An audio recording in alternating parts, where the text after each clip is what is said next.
Halo teman-teman. Kami dari kelompok Independent Achievement akan mempresentasikan tentang prosedur dan tata cara mengekspor suatu produk. Perkenalkan, nama saya Nikomang Putrasari, MPM 046. Saya sendiri Niputi Ayu Astini, MPM 036.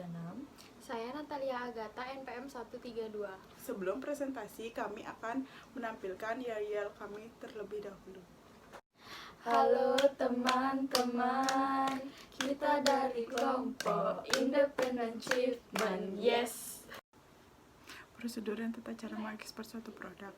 Kegiatan ekspor barang merupakan sistem perdagangan yang memungkinkan seseorang mengadakan trading lintas negara. Saat ini, pemerintah berupaya meningkatkan devisa dengan mengenjot arus ekspor barang.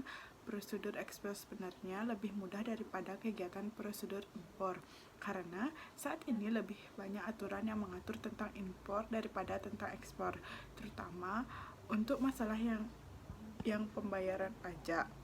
Pada kegiatan impor, hampir semua barang dikenakan bea masuk dan pajak impor lainnya. Sedangkan pada saat ekspor lebih banyak barang yang tidak dikenakan pajak ekspor maupun biaya keluar. Untuk pajak ekspor yang dikenakan diantaranya pada kegiatan ekspor kayu, rotan, juga CPO atau yang disebut crude palm oil. Untuk kegiatan ekspor yang lainnya, saat ini tidak dikenakan pajak ekspor, antara lain adalah ekspor ikan, jagung, pisang, pakaian, alat elektronik, dan lain-lainnya. Prosedur ekspor barang pada umumnya adalah kegiatan mengeluarkan atau mengirim barang ke luar negeri, biasanya dalam jumlah besar untuk tujuan perdagangan dan melibatkan custom atau bea cukai, baik di negara asal maupun negara tujuan. Bea cukai bertugas sebagai pengawas keluar masuknya atau lalu lintas barang dalam suatu negara. Dimulai saat eksportir mempersiapkan barang yang akan diekspor dengan dilakukan packaging, stuffing ke kontainer hingga barang siap untuk dikirim. Setelah barang siap dan sudah ada jadwal kapal yang akan mengangkut barang tersebut, eksportir dapat mengajukan dokumen kepabeanan yang dikenal dengan pemberitahuan barang ekspor atau PEB.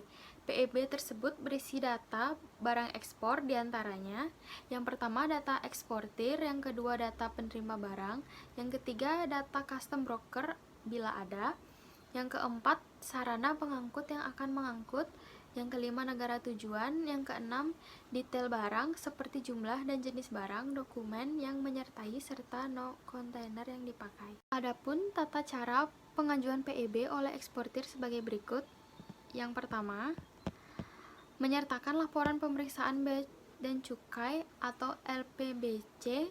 Dalam hal barang ekspor wajib diperiksa oleh surveyor. Yang kedua, fotokopi surat tanda bukti setor atau STBS atau fotokopi surat sanggup bayar atau SSB. Dalam hal barang ekspor dikenai pungutan ekspor. Yang ketiga, fotokopi invoice dan fotokopi packing list.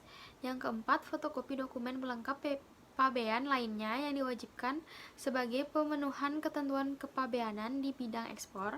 Yang kelima, eksportir atau kuasanya melunasi semua pungutan dalam rangka ekspor kepada bank devisa atau pejabat DJBC atau Direktorat Jenderal Bea dan Cukai. Yang keenam, eksportir atau kuasanya mengajukan PEB kepada pejabat DJBC dilengkapi semua dokumen yang diperlukan. Yang ketujuh, eksportir menyiapkan barang untuk diperiksa secara fisik jika diperlukan. Setiap PEB hanya diperuntukkan bagi satu pengirim atau penerima. Setiap PEB dapat berisi lebih dari satu jenis barang ekspor. Setelah PEB diajukan ke kantor bea cukai setempat, akan diberikan persetujuan ekspor dan barang bisa dikirim ke pelabuhan selanjutnya yang dimuat ke kapal atau sarana pengangkut menuju negara tujuan. Setiap dokumen PEB diwajibkan untuk membayar pendapatan negara, bukan pajak yang dapat dibayarkan di bank atau di kantor bea cukai setempat. Untuk besaran pajak ekspor, setiap barang juga berbeda-beda ditentukan dengan keputusan Menteri Keuangan. Setiap barang yang akan diekspor mempunyai aturan sendiri-sendiri tergantung akan barangnya. Misalnya, untuk barang yang berupa kayu yang diekspor memerlukan dokumen laporan surveyor, endorsement dari Badan Revitalisasi Industri Kayu. Untuk barang lain yang berupa barang tambang juga ada yang mensyaratkan untuk menggunakan laporan surveyor.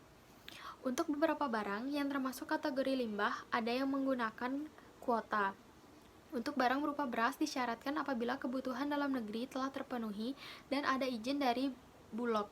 Namun, banyak juga ekspor yang tanpa persyaratan atau izin dari instansi terkait, misalnya ekspor sepeda, plastik, sirup, sepatu, kabel, besi, baja, mainan plastik, dan lain-lainnya. Selanjutnya, saya akan melanjutkan presentasi dari teman saya, yaitu tata cara mengekspor produk dari Indonesia. Berikut langkah-langkah yang bisa dilakukan dalam proses ekspor. Yang pertama, mencari tahu terlebih dahulu apakah barang yang akan Anda ekspor tersebut termasuk barang yang dilarang untuk diekspor. Diperbolehkan untuk diekspor, tetapi dengan pembatasan atau barang yang bebas diekspor atau menurut undang-undang dan peraturan di Indonesia. Yang kedua, memastikan juga apakah barang Anda diperbolehkan untuk masuk ke negara tujuan ekspor. Yang ketiga, jika Anda sudah mendapatkan pembeli atau buyer, menentukan sistem pembayaran, menentukan kuantiti dan aspek barang dan lain-lain, maka selanjutnya Anda mempersiapkan barang yang akan Anda ekspor dan dokumen-dokumennya sesuai kesepakatan dengan buyer. Yang keempat, melakukan pemberitahuan beban kepada pemerintah bea cukai dengan menggunakan dokumen pemberitahuan ekspor barang atau PIB beserta dokumen pelengkapnya.